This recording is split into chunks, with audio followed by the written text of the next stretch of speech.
현재 대한민국 중심 채널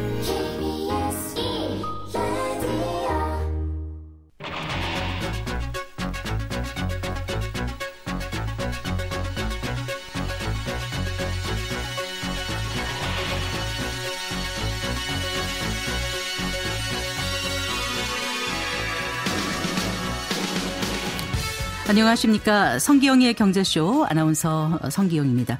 지난달 25일이었죠. 기획재정부가 2024년 세법 개정안을 발표했습니다. 상속세 완화를 비롯해서 금융투자소득세 폐지 등을 담았던데요. 이번 세법 개정안은 대부분 법률 개정이 필수적이어서 최종 확정까지는 진통이 불가피해 보입니다.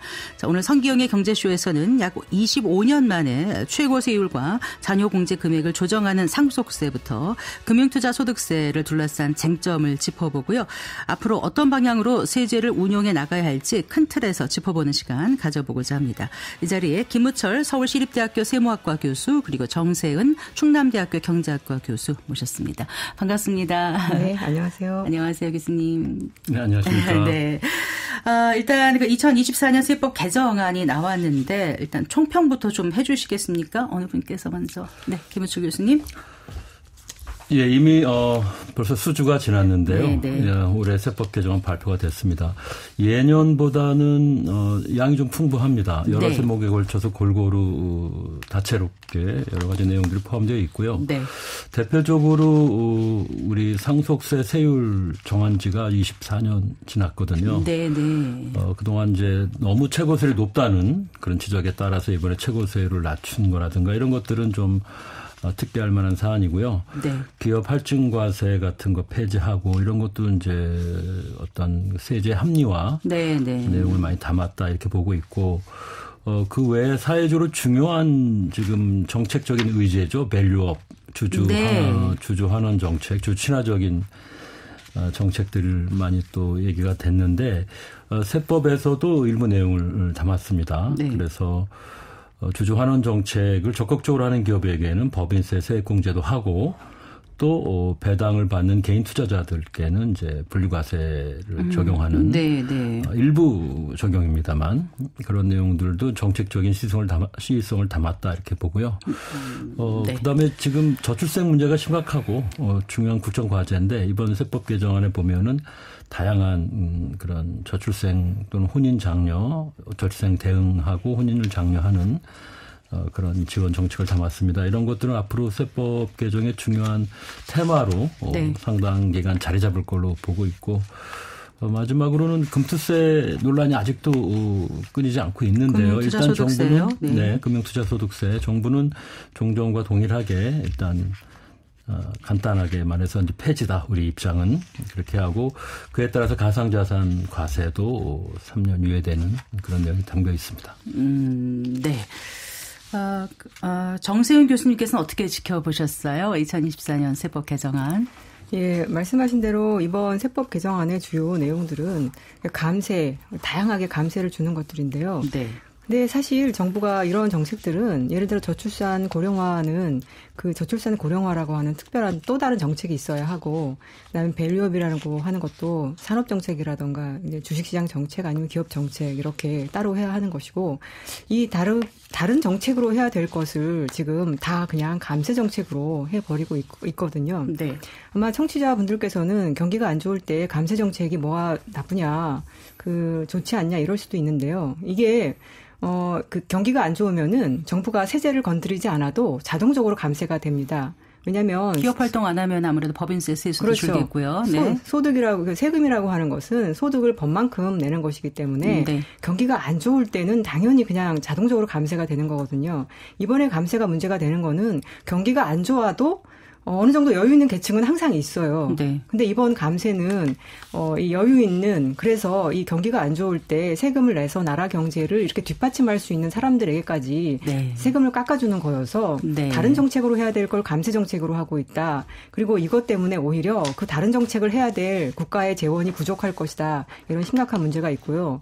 그 감세 정책의 대상이 누구냐면은 소득세 아니 상속세도 지금 거의 상위 한 5% 정도밖에 내고 있지 않고 배당 소득세도 거의 상위 몇 %밖에 내지 않고 있거든요. 상속세도 비슷하고 금투세도 도입을 해도 마찬가지고. 네. 그래서 지금 이 감세해 주는 것의 혜택이 정말 제가 봤을 때는 초부자에게 갈 수밖에 없는데 이렇게 합쳐보면은 그래서 이번에 세제 개편안은 이 합리적이지 않다. 그리고 이번에 감세하는 것이 올해에만 그치는 것이 아니고 향후에도 계속적으로 한국 경제에 영향을 미치기 때문에 부정적으로 판단할 수밖에 없다. 이렇게 말씀드립니다. 네, 하나씩 좀 짚어보겠습니다. 일단 가장 많이 관심들을 갖고 지금 보도되고 있는 것은 상속세 부분이더라고요. 상속세 증여세는 원래 그 세율과 과표가 같기 때문에 상증세율 이렇게들 표현을 하던데요. 일단 아까 교수님 김윤철 교수님께서 말씀하신 것처럼 이제 오랫동안 한 20몇 년 동안 이게 지속돼 온 거잖아요. 산속세율, 최고세율 그 구간 5가지 정해졌던 게 그게 1990 몇 년이었죠, 교수님? 99년이었나요? 마지막으로 그 세율이 정해진 건 2000년이었습니다. 김대중 대통령 때였고요. IMF 직후였죠. 네. 그래서 그때 돼서 지금까지 거의 한 25년간 유지돼 온 거고. 또 이제 자녀 공제 이런 것도 한 8년간 유지됐던 건가요? 최근에 가장 개정됐던 게. 네. 그 부분도 거의 20년 만에 바뀐 내용입니다. 그런가요? 예, 네.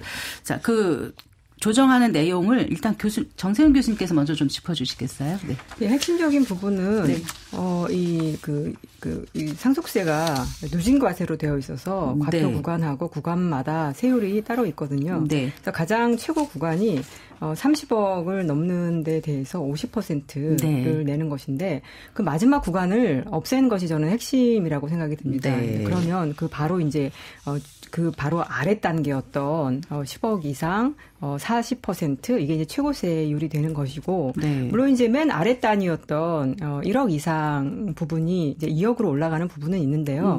사실 아래 부분보다는 이 상속세 세제 개편의 그 가장 큰 부분은 그 최고 구간인 30억 이상에 대해서 50%를 내는 그 구간이 없어지는 것이고 또 하나 추가하자면은 자녀 1인당 5천만 원 공제를 주던 것을 5억까지 늘리는 것으로 이렇게 바뀌고 이제 제안을 했는데요. 여기에 대해서 지난 25년간 유지돼 왔던 상속세 이제 개편해야 된다 이런 얘기도 있지만 사실 이번에 그 30억 이상의 그 구간을 없애잖아요. 그럼 작년에 그 구간 이상이 돼서 그 구간에 해당이 돼서 상속세를 냈던 사람이 전체 상속 건수가 35만 건인데요. 그중에 1251명이거든요.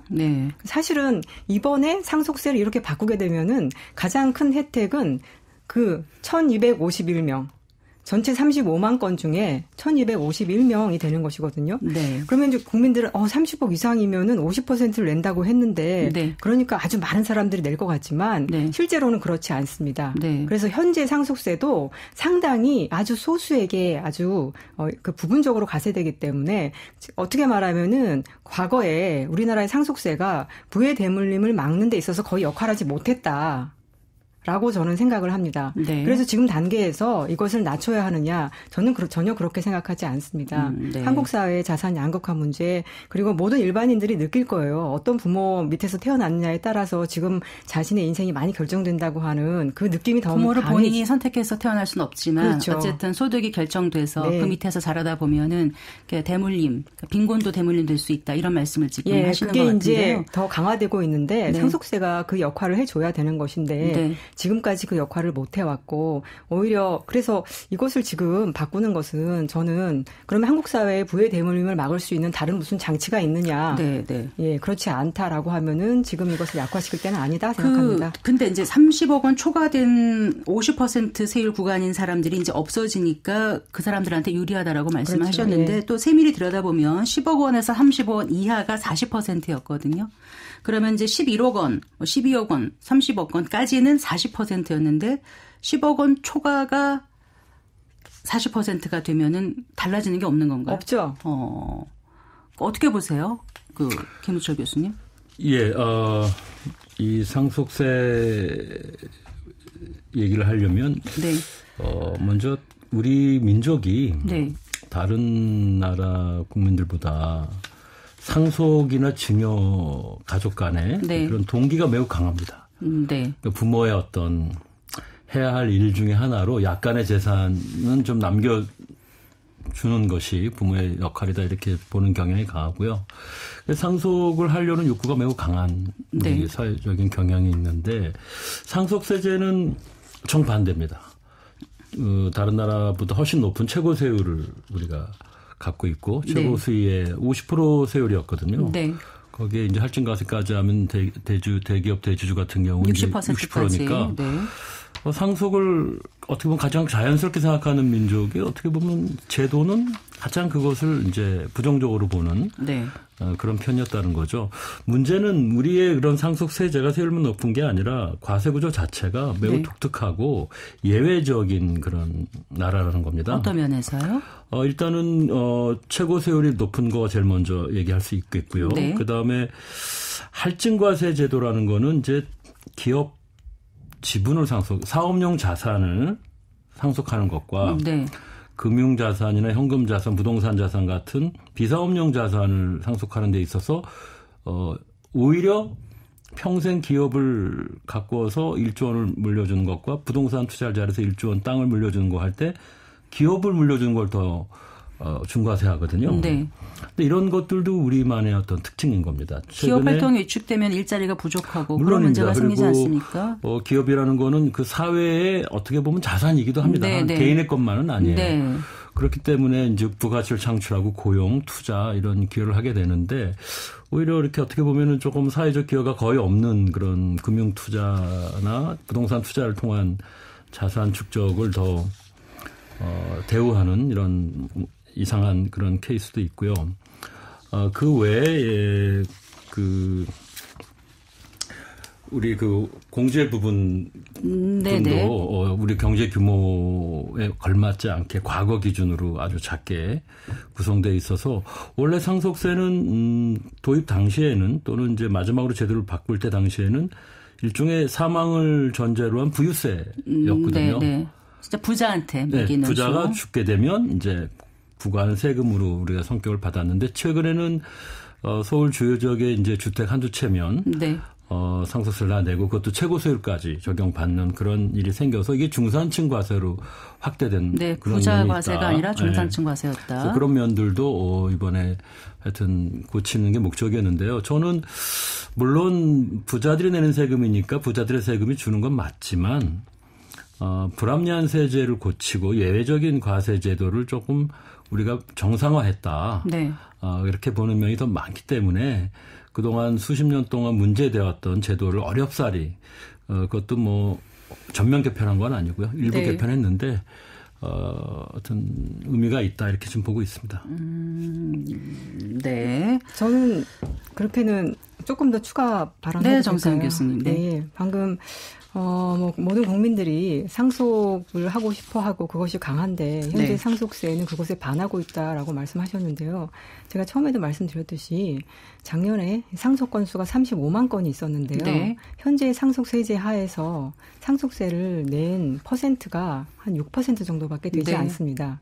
그러니까 그 현재 상속세제가 한 10억 원 정도에 이미 공제를 주고 있거든요. 네. 그래서 대부분의 사람들은 이 기준 이하기 때문에요. 네. 다 상속을 세금 안 내고 다 해주고 있습니다. 그래서 이 지금 현재 상속세제가 상속을 하고 싶은 사람들의 그 마음에 반한다. 이건 절대 아니고요. 그래서 그럼 지금의 상속세제는 정말 전체의 한 5% 정도 이 상위 계층이 내는 것이고요. 그리고 최고세 구간이 50%다라고 하는 것은 여기에 걸리는 사람들은 아까도 말씀드렸듯이 1,250명 정도 누구냐면은 거의 우리나라 이제 재벌 일가나 재벌 총수 이런 일가라고 보시면 됩니다. 그럼 우리가 왜 그들에게 많이 내게 하느냐, 뭐 부자를 징벌한다 이런 것은 절대 아니고요. 상속세의 취지 자체가 부의 대물림을 막자는 거죠. 그리고 네. 오히려 어떤 그 대기업도 그냥 자녀에게 그대로 물려준다라고 하는 것이 그 대기업 경쟁력에는 그렇게 좋을 리는 없거든요. 그래서 상속세 그 취지를 잘 이해하시고 그다음에 서울에 웬만한 집이 있으면 다 상속세를 낸다. 이것도 좀 그렇습니다. 서울 평균 아파트 가격이 한 10억이 좀 넘는다고 하더라고요. 예. 가끔 이런 지적들을 하더라고요. 상속세와 소득세 이거가 어떻게 보면 너무 그 이중과세 아니냐 이런 지적까지도 심지어 있잖아요. 교수님 어떻게 보세요? 김은철 교수님. 그런 생각을 하시는 분들은 많이 있습니다만 네. 두 세금은 이제 내용이 다릅니다. 네. 소득세는 예를 들어서 근로소득세다. 그러면 네. 근로의 대가로 내가 소득을 벌었을 때 내는 세금이에요. 상속세는 무상 취득을 했기 때문에 네. 이제 부과하는 세금이기 네. 때문에 둘은 이중과세라고 엄밀하게 보기에는 조금 논리적으로 문제는 있을 수 있는데 하지만 평생을 소득세를 내왔고 남은 네. 소득세를 내고 남은 나머지 가처분 소득의 일부를 저축을 해서 자산을 구성한 거고 그걸 상속한 거니까 네. 결국은 아버지는 다 세금을 냈고 네. 세금 다 내고 나머지 자산을 나한테 물려준 건데 또 세금을 내느냐 이제 네. 그런 면에서 이중과세라는 세대에 걸친 이중과세라는 이제 비판은 있었죠. 네, 네, 그런 거였군요. 네. 예, 제가 정 교수님 발언 요지는 내가 충분히 이해하고 있습니다만 한번 이렇게도 한번 생각해봤으면 좋겠어요. 그러니까 우리가 사회적으로 경원시하는 사회적으로 좀 이건 좀 아니다, 곤란하다고 하는 정도의 이제 특권적인 부의 세습은 얼마부터일까? 아까도 제가 처음에 상속세 일종의 부유세다라고 말씀을 드렸지만 부유세라는 건 정말 부자한테 매기는 세금이에요. 최고세율을 적용받으려면 이태원에 꼬마 빌딩 있어야 네. 2000년 당시에 네. IMF 직후입니다. 네. 부동산 값이 아주 낮았을 때죠. 그러니까 그때 기준에는 충분한 부유세로 인식이 되지만 지금은 아니라는 네. 그 말씀을 또 드리는 거고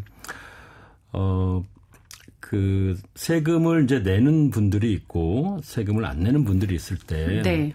어느 정도 세금이 이제 적절하냐 이런 거를 결정할 때 물론 다수의 생각이 중요하죠. 전체적으로. 그러나 세금을 내는 사람들의 어떤 생각도 우리가 고려를 해야 된다. 이분들이 사회 5%, 1%라고 해서 뭐, 이렇게 일방적으로 이제 세금을 강요하는 모습은 좋지 않다. 우리가 50%의 세율을 처음 정했을 때는, 그렇게 상속세가 많은 사람들의 관심의 대상이 아니었어요. 네. 그냥 정치적으로 대충 결정된 겁니다. 특별한 논쟁이나 논의 없이 그걸 25년 이상 끌고 왔고, 그리고 이번에 상속세를 폐지한 게 아니고요, 정 교수님. 50% 세율을 40% 조금 낮춘 거예요. 그러니까 상속세의 근간이 흔들린 건 아닙니다. 다만 이제, 자녀 공제를 높여서 아까 말씀드린 것처럼 어느 정도가 특권적인 그런 부의 세습이냐 우리가 좀 금지해야 할. 제 생각에는 적어도 수백억 이상을 얘기하는 거다. 수천억. 네. 근데 20, 30억 아파트 하나, 강남의 아파트 하나가 뭐 20억, 30억이라고 한다면 아파트 하나 정도가 과연 특권적인 부의 세습이냐에 대해서 저는 그 사회의 이제 통념에 따르겠죠. 근데 저는 우리 사회가 아까도 말했지만 이렇게 경제 규모가 커지고 우리 자산 규모가 이제 커지면서 한 집당 서울의 뭐 중산층 뭐 대충 봤을 때 평균적인 그런 자산으로 볼 때 서울 아파트가 15억입니다, 지금. 네. 그러니까 이제 일부인 분들은 뭐 20, 30억 금방 가는 거죠. 적어도 상위 20, 30%는 다. 근데 이분들은 자기 중산층으로 생각하거든요. 네. 상위 20%, 30%까지는. 이분들을 상류층이라고 부르지는 않죠, 저희들이.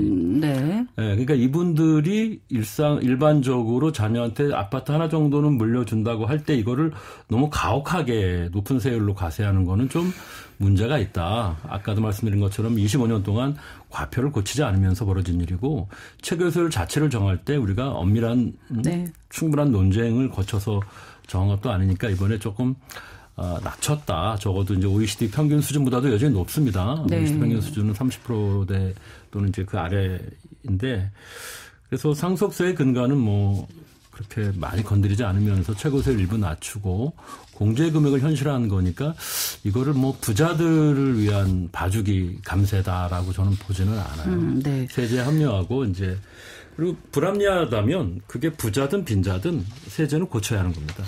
그 2021년 자료인가요? 우리가 이제 10명 중 4명이 세금을 안 낸다고 하더라고요. 그러니까 어떻게 보면 이제 과도한 그 면세율이 우리나라가 현행 이제 그렇게 운영되고 있는 상황이라고 하는데 사실 넓은 세원에 낮은 세율이 가장 그 합리적인 거라고 좀 많이 알려져 있지 않습니까? 그런데 한 40% 정도가 세금을 내지 않는 상황에서 상위 몇 %는 부자니까 계속 세금을 내야 된다라고 하는 게 과연 맞는 건지에 대한 논의도 한 번쯤은 해봐야 되지 않나라는 질문을 사람들이 해서 제가 대신 교수님께 여쭤봐요. 네. 그 말씀은 약간 틀린 말씀인데요. 그런가요? 네. 네. 그거는 이제 소득세만을 이제 보고 하는 얘기고요.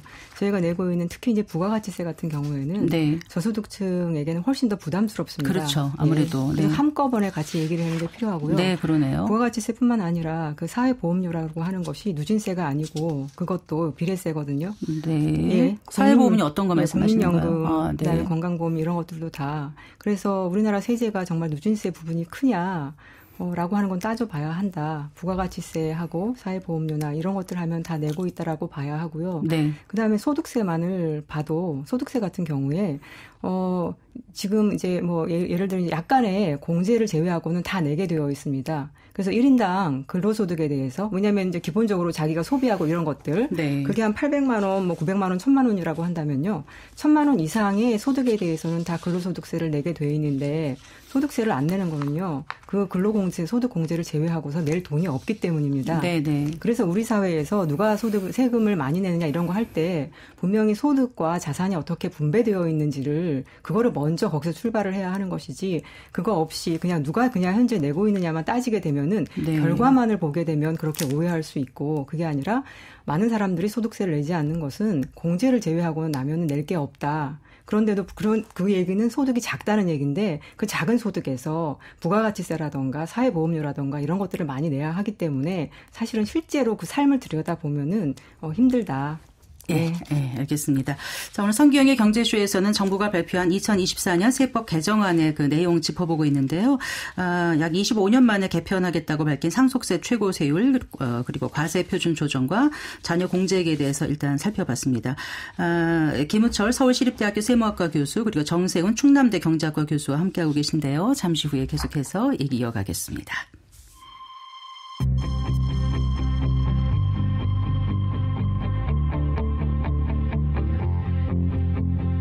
경제 전문가의 원포인트 레슨. 꼭 알아야 할 정보와 이슈를 알기 쉽게 풀어드립니다. 대한민국 경제 고수와 함께 투자의 맥을 짚는 KBS 1라디오 경제쇼. 진행의 성기영 아나운서입니다. 자, 그리고 이제 연초부터 정부가 추진하고 있는 그 기업 가치를 높이는 밸류업 프로그램의 일환으로 그 이제 법인세 세액공제, 그다음 배당소득 분리과세, 또 주주환원 촉진 세제 신설 등의 방안이 담겨 있다고 하던데 이거에 대해서 좀 모르시는 분들이 많거든요. 김우철 교수님께서 좀 먼저 설명을 해 주시겠어요? 어떤 내용인지? 예, 흔히들 그 코리아 디스카운트라고 알려져 있는데요. 우리나라 기업의 시가총액이 매우 낮습니다. 상대적으로 보면. 그래서 이게 왜 그런가? 우리나라 기업의 가치가 시장에서 낮게 평가되는 이제 문제들 몇 가지가 있었고, 네. 그런 것들 여러 가지 이유가 있습니다만, 그래서 제조업이 우리는 주요 산업입니다. 네. 제조업은 아무래도 다른 업종에 비해서는 주가가 조금 낮은 편이에요. 왜냐하면 순이익 비중이 낮기 때문에 그렇습니다. 서비스업 등에 비해서는 또는 요즘 ITC 기업이라고 하죠. 그런 부분도 있고. 그리고 미국과 한국을 동시 비교할 수는 없는 게 동일한 선상에서 비교할 수는 없는 것이 미국의 그 주식시장의 그 자금 규모와 한국의 자금 규모는 뭐 전혀 비교할 바가 못 될 정도로 미국이 크거든요. 주가는 그런 거에 의해서 상당히 많이 영향을 받습니다. 가치총액이. 그런가 하면은 이제 주주 친화적인 정책들. 예를 들어서 미국은 분기별로 기업의 성과를 보고하고 그 CEO가 직접 나와서 컨퍼런스 코리아를 해가지고 투자자한테 모든 질문에 대해서 답을 합니다. 네네. 매우 투명하게 경영을 하고 투자자의 그런 권리를 인정을 하죠. 뿐만 아니라 배당도 우리보다 훨씬 많이 주고 있고요. 그걸 당연시하고 있고 그리고 자사주 매각을 또 특히 해서 네네. 기업이 많은 이익을 났을 때는 내부 유보이윤 중에 일부를 또는 상당액을 자기 회사 주식을 되사서 이걸 소각을 하는 거죠. 그렇게 네. 되면 주가 자체가 올라가겠죠. 네. 그래서 이런 모든 것들이 다 영향을 주는데 한국도 이제 이런 글로벌 표준에 동참을 해야 한다. 네. 그런 주주 환원 정책이 너무 뒤쳐졌기 때문에 해야 되고 그러려면은 이제 배당도 늘려야 되고 자사주를 우리가 사긴 사는데 소각까지는 안 하거든요. 네. 소각을 안 한 자사주 매입은 크게 주가에 영향을 주지 못하기 때문에 그런 것들을 우리 세제에서 조금 고려해서 감면을 주겠다.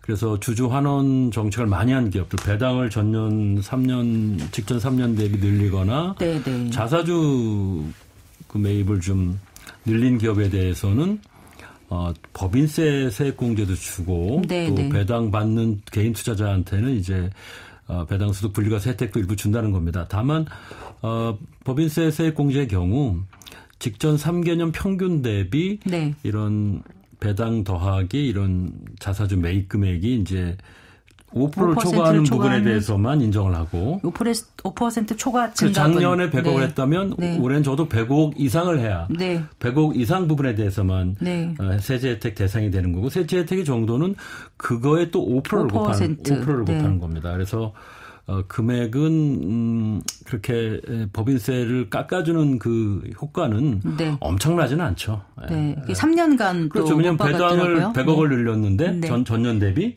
직전 3년 대비 100억을 늘렸다. 그러면 네. 그중에 5억을 법인세로 돌려주는 거니까요. 네. 작은 금액은 아니나 이 5%를 바라보고 배당을 대거 늘리기는 인센티브로서는 조금 아무래도 효과가 크지도 않다 이렇게 봐야 되고요. 네. 분리과세, 배당소득 분리과세는 주로 이제 대주주가 해당이 되겠죠. 오너 패밀리들. 이분들은 이제 수백억 이상의 배당 소득을 받게 됩니다, 보통. 거기에 당연히 최고 세율인 45%로 매겨지니까 지방세까지 더하면 49.5%죠.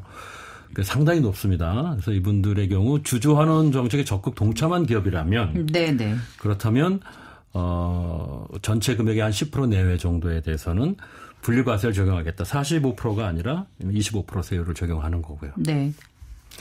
그런 정책들을 이제 하는데 이게 정책적으로 볼 때 시적절한 면은 있습니다만 이 세제 유인에 의해서 기업 가치가 이제 갑자기 수직 상승하는 그 효과는 우리가 네. 너무 세금에 기대어서 그런 효과를 바랄 수는 없다. 왜냐면 이제 기업 자체적으로 노력을 해야 하고 이런 인식 또는 문화가 확산이 되는 게 중요한 건데 세제 유인은 하나의 그냥 작은 어떤 권장하고 권고하는 그런 시그널 신호 효과가 있는 것뿐이고 이 세제 유인을 얻기 위해서 이렇게 대규모의 주주 환원을 하는 것 자체는 조금 앞뒤가 바뀐 거다. 이렇게 보고 있습니다. 이번 밸류업 세제 개편안에 대해서도 의견이 좀 엇갈리는 것 같은데 정세윤 교수님께서는 어떻게 보십니까? 예, 이거를 주주 환원 촉진을 해서 밸류업을 한다. 이렇게 이제 그 이름을 부르니까 이제 국민들이 주주에게 환원이 되고 기업의 가치가 올라가는구나. 사실은 일반 국민들 중에 이 밸류업이라고 하는 건 우리가 또 다 이해하지만 이 자체를 또 이해 못 하시는 분들도 있을 텐데 그 주주 환원을 해서 기업의 주가가 올라가면 그것이 밸류업이다. 이런 틀로 이게 이제 이야기가 되고 있는데요. 말씀하셨던 것처럼 이게 배당을 더하면 세제 혜택을 주면 그렇게 해서 배당이 늘어나는 것이 기업의 정말 가치가 기업의 가치가 상승하는 거냐. 사실 기업의 주가라고 하는 것을 결정하는 게 여러 가지가 있는데요. 일단 기술력이 좀 있어야 되고요. 그 다음에 그렇게 해서 이윤을 많이 내야 되겠죠. 그다음에 그 이윤을 배당을 많이 하면 좋겠죠. 근데 이제 배당을 많이 하지 않아도 그것이 그 기업에 쌓여있게 되면은 그걸 가지고 추가적인 투자를 하거든요. 네. 그러니까 사실은 근본적으로 밸류업을 하는 거는 기업이 그 기술 혁신이나 이제 이런 것들이 중요하고 그다음에 그것을 배당을 주느냐 아니면 기업의 유보 이윤으로 남겨서 추가 투자를 하느냐 이런 차이가 있는데요. 배당이 꼭 좋다고만은 말할 수는 없습니다. 왜냐면은 그게 이제 기업에 남아있으면 그걸 가지고 투자를 한다든가 연구개발한다든가 할 수 있는데 네. 오히려 이런 3년 동안 이런 세제 혜택을 주게 되면은 요 3년 동안 어떻게 보면은 그게 쭉 배당으로 빠져나가게 되면은 사실은 근데 그 배당으로 빠져나가는 것이 누구한테 또 가느냐. 네. 근데 말씀드렸듯이 이 배당, 주식이 우리나라 상위 1%가 한 70% 정도를 가져가거든요. 지금 현재 거치고 있는 배당소득세를 보면은 상위 1%가 70%를 내요. 그래서 이렇게 주주 환원을 한다고 하지만 이 배당 소득세를 깎아주게 되면은 그것이 그 주주 환원이라기보다는 대주주 환원에 가깝고 대주주 환원으로 돼서 그 자산이 줄어들게 되면 그것이 정말 이 기업에 장기적으로 바람직하냐, 국민 경제에 바람직하냐, 좀 큰 틀에서 저는 항상 이 세제의 문제를 작은 틀로 그걸 내는 사람의 입장에서만 보지 말고 이 세금을 걷어서 그거 기업의 정책이라든가 국가 정책 차원에서 어떤 영향이 있나 이렇게 보면은 제가 봤을 때는 이게 득보다 실이 많은 그런 정책이다라고 생각이 듭니다. 네. 그리고 그 금융투자소득세 폐지 부분이요. 정부는 일단 이제 폐지하겠다고 발표했는데 이게 결국 또 국회를 통과해야 되는 거잖아요. 김우철 교수님. 일단은 그 폐지 쪽으로 가닥을 잡는 것은 어떻게 잘 된 방향이라고 보시는지요? 저는 뭐 일률적으로 그걸 판단하기에는 좀 문제가 있고 저 개인적으로는 정부가 2020년 당시에 금융세제의 선진화 차원에서 금투세법 도입을 적극적으로 주장을 했고 실제 입법화에 성공을 했습니다. 물론 중간에 유예가 되긴 했지만 그래서 원칙적으로는 과세가 되는 것이 정부의 저는 입장으로 보았고 그게 또 맞다 적절하다고는 봅니다만 문제는 납세자 특히 투자자들의 조세 저항이 매우 거세고 그 이유가 또 어느 정도는 함정인 것들이 많습니다. 그래서 저는 정부가 그런 투자자들의 견해를 적극 반영하는 편에 서는 것까지는 뭐 괜찮다고는 보지만 문제는 이제 정부가 염려하는 많은 문제들이 무엇인지를 구체적으로 근거를 갖고 설명을 이제 하는 게 바람직한데 이번 세법 개정안에 보면 딱 한 줄이거든요. 그래서 투자자 보호하고 그래서 투자자 보호 차원하고 자본시장 활성화 차원에서 이제 금투세 폐지한다고만 돼 있는데 사실은 좀 더 국민을 납득시키고 그런 객관적인 근거를 통해서 이해를 하게 만드는 그런 노력이 좀 아쉽고요.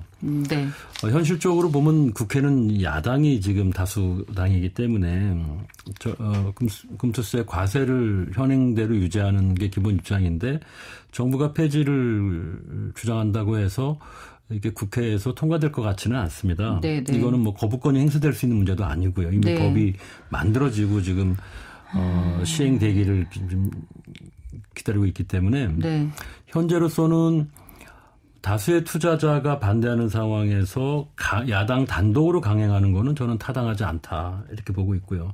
그렇다고 해서 야당이 들어주지 않을 게 이제 확실한데 단순히 폐지를 또 주장하는 것도 그렇게 책임감 있어 보이지는 않는다.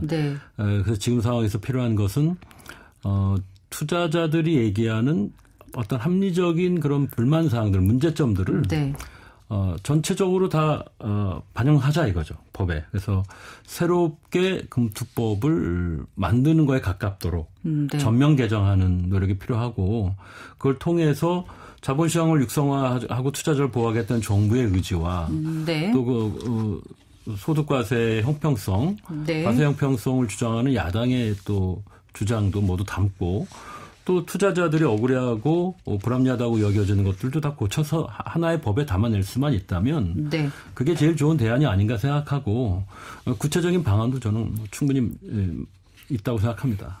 정세훈 교수님께서는 그럼 어떤 보완책이 가능하다, 필요하다고 생각하시는지요? 뭐 보완할 것 중에 이제 투자자들의 불만 중에 하나가 반기별로 그냥 연말에 한꺼번에 걷는 게 아니라 중간에 한번 뭐 원천 징수하고 이제 투자하기 위해서는 투자 재원이 필요한데 중간에 내게 되면 그게 이제 투자 재원이 부족하게 된다.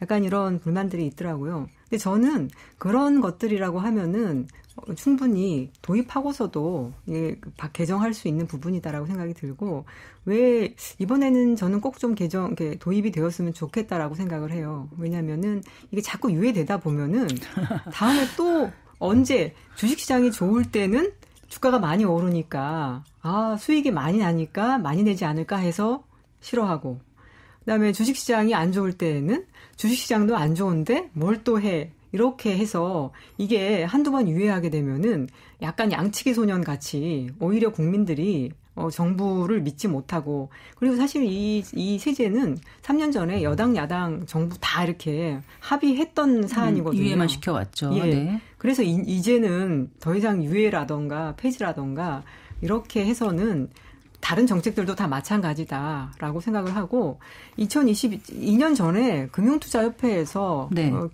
이 금투세가 도입이 되면 도대체 누가 세금을 내냐라고 하는 연구 결과를 발표했었는데요. 네. 상위 1%가 내는 세금이었어요. 그렇게 이제 추정이 됐고, 그것을 금융투자협회가 그렇게 연구해서 발표했거든요.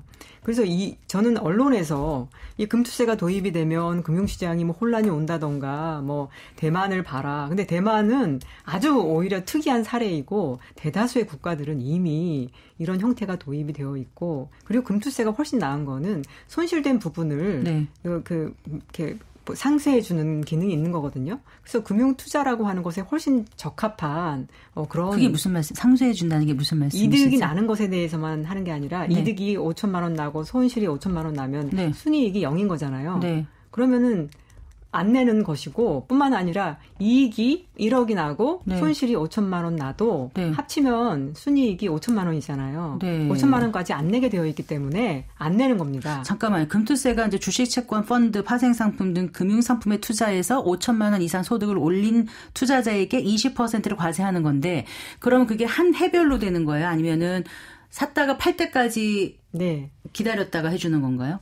한 해이긴 한데 네. 손실 난 거는 과거 5년치를 다 뺄 수가 돌려주는 있어요. 건 아니잖아요. 뺄 수가 있는 거죠. 뺄 수가 있다고요? 네.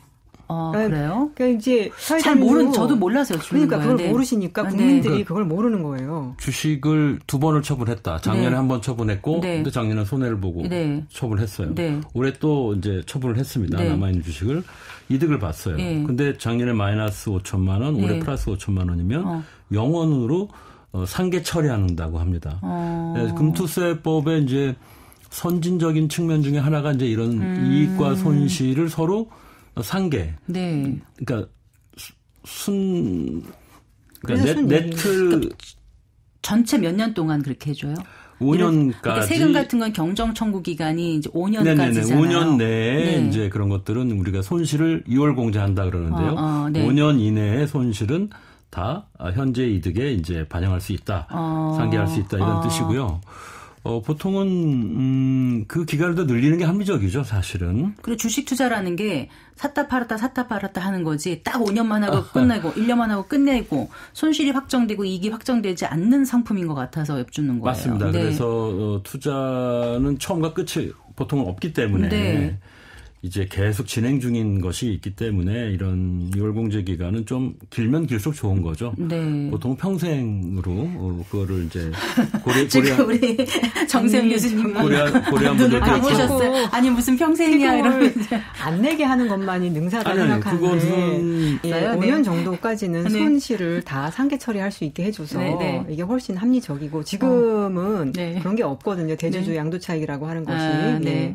그다음 아까도 말씀드렸듯이 금융투자협회에서 이런 세금을 도입했을 때에 누가 세금을 내게 되느냐라고 했을 때 정말 상위 1% 정도가 내는 세금이에요. 대부분의 사람들은 여기 이렇게 이 제도가 도입이 되면은 그 이익하고 손실하고 지난 5년간의 손실하고 이렇게 합쳤을 때 5천만 원을 넘지 않는다는 거예요.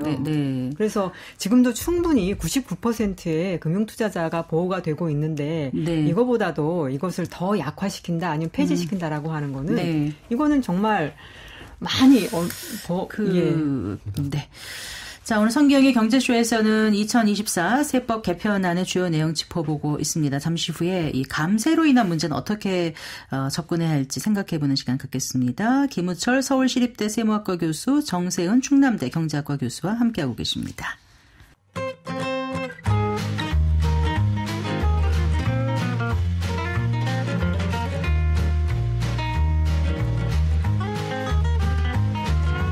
경제 맛집 투자 핫플.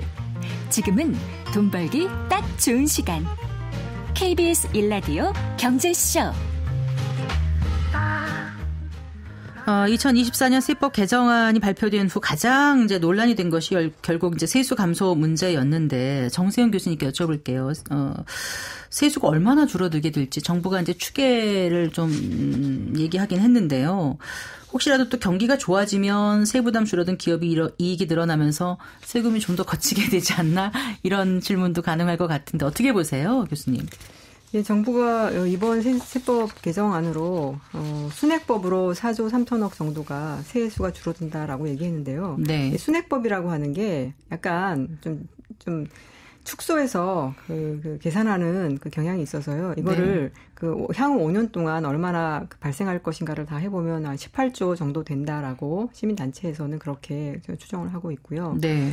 이것이 심각한 거는 아시다시피 작년에 56조에 가까운 세수 결손이 있었고, 네, 그리고 네. 그래서 올해 예산을 짤 때부터 이미 세수입을 작게 잡아놨었거든요. 네. 근데 올해도 또 세수 결손이 한 20조 정도 날 거다라고 해서 이제 어떤 현상이 벌어지냐면요. 작년에 비해서 올해 경제 성장률이 뭐 2%가 된다라고 하는데 세수는 거의 늘지 않는 그러면 GDP 대비로 하면 세수가 줄어드는 거거든요. 네. 그래서 경기가 좋아지면 세수입이 늘지 않겠냐라고 하는데 작년에 비해서 올해 경제 성장률은 좋아질 거거든요. 그런데 올해 세수는 늘지 않는다라는 것이 거의 그렇게 예상이 되고 있습니다. 그래서 왜 이런 현상이냐? 지난 몇 년간 정말 그 이명박 정부 때 한 45조 가까운 감세를 했다라고 하는데 네. 그 현 정부가 지난 2년간 했던 것이 한 60조 가깝고 이번에 또 뭐 18조 정도 가깝게 한다라고 하면은 거의 이명박 정부 때 했던 감세의 한 2배 정도 감세를 세게 하는 것이어서 이 세수 위축 문제는 상당히 심각할 것 같다라고 네. 생각이 듭니다. 같은 질문을 제가 김유철 교수님께 드리고요. 세수 감소에 대한 대책은 어떻게 마련해야 될지에 대해서 좀 한번 여쭤보겠습니다. 네. 네, 이번 세법 개정안이 세수를 좀 줄이는 쪽으로 작용하는 건 맞습니다. 정부 발표에 따라서도 전년 대비 대략 4조 3천억 네. 정도니까 일단 이 규모가 그렇게 타격이 클까 재정 운영하는 측면에서 일단 생각해 네. 봐야 되는데 우리 네. 국세 수입 전체가 400조가 조금 안 됩니다. 네. 그러니까 1% 조금 넘어요. 1%. 네. 네. 1%는 어느 정도냐면 아시겠지만 우리가 세금이 조금만 더 거치든가 덜 거치든가 이렇게 돼버리면은 최소한 몇 프로 정도가 차이가 나냐면 보통 한 4, 5%까지도 막 확 크게 변하거든요. 네. 예를 들어서 코로나 시기에 저희가 2년 동안 21, 22, 2년 동안 세금이 110조가 늘어났어요. 네. 법인세가 엄청나게 늘어났었죠. 그런 식으로 변동성이 매우 크기 때문에 1% 정도의 감세 효과가 전체 국세 수입 전체적으로 봤을 때는 네. 엄청난 영향을 주는 정도는 아니라는 점을 말씀을 드리고 지금 세입 결손이 커서 재정 운영에 압박을 주는 건 사실입니다만 다행히도 지금 우리 실질 성장률이 올해 잠재 성장률을 초과하는 수준으로 현재 예상이 되고 있고 내년 네. 경기는 물론 예상을 해봐야겠습니다만 어느 정도 유지되지 않을까 이런 기대를 하고 있거든요. 국세 수입은 대체로 후행적입니다. 특히 법인세가 그래요. 그래서 네. 법인세가 작년에 올해 매우 안 좋은 이유는 작년 실적 때문에 그런 것이고 다행히 지금 법인의 실적이 좋습니다. 삼성이 다시 분기 수익이 좀 10조 원으로 왔죠. 네. 내년 법인세는 이제 그동안의 법인세 가뭄에서 벗어나게 해주는 그런 면도 있고 마찬가지 소득세나 이제 부가세도 이런 경기 회복되는 효과를 담아낼 수 있을 거다. 다행히 내년의 세수 상황은 그렇게 나쁘지 않다. 그러면서 충분히 대응 가능한 영역에 있다 이렇게 말씀드릴 수 있고 정부 발표에 보시면 아시겠지만 세수가 주로 주는 해는 26년이에요. 3조 원 이상 세수가 주는 해는 25년이 내년이 아니고 26년입니다. 눈으로 보고 있다고요? 네. 그러니까 경기가 만약에 잘 회복이 되고 세입 확충이 필요하다면 내년 세법 개정이 한 번 더 남은 겁니다. 우리가 네. 어떤 불합리한 점을 개선함으로써 이제 세제를 이번에 합리화를 하는데 세수가 좀 주는 방향으로 이게 이행이 된 거죠. 네. 내년에는 만약에 세입을 확충하더라도 네. 불합리한 점을 개선하는 방식으로 세입을 확충한다면 네. 방금 말씀드린 정도의 액수라면 내년 세수 상황과 또 경기 회복 상황과 잘 그 호흡이 맞아서 네. 조화롭게 세수 보강을 충분히 할 수 있는 기회도 있다. 이렇게 네. 말씀드리겠습니다. 저희 이 시간에 그 2024년 그 세법 개정을 다 다루기란 정말 뭐 턱없이 부족한 시간이고 몇 가지 지금 이제 다뤄봤는데요. 일단 정부의 세법 개정안은 이제 발표되고 그다음에 어떻게 처리가 되는 거죠? 정세윤 교수님 좀 말씀해 주신다면요. 세법 개정안이 이제 발표가 되었고 네. 이제 9월 초에 예산안이 나오면은 이게 한꺼번에 합쳐져서 네. 이제 국회로 가서 네. 국회에서 논의를 하고 합의가 되면은 12월 뭐 2일인가 그 전에 이게 통과가 되는 것인데 네. 만약 합의가 안 되면 이제 그 다음에는 네. 뭐 내용이 바뀌어지든 아니면 대치하던 어려운 국면이 되지 않을까. 뭐 그렇게는 생각이 됩니다. 네. 근데 이번에 세제 개편 방안이 뭐 191개 항목이라면서요?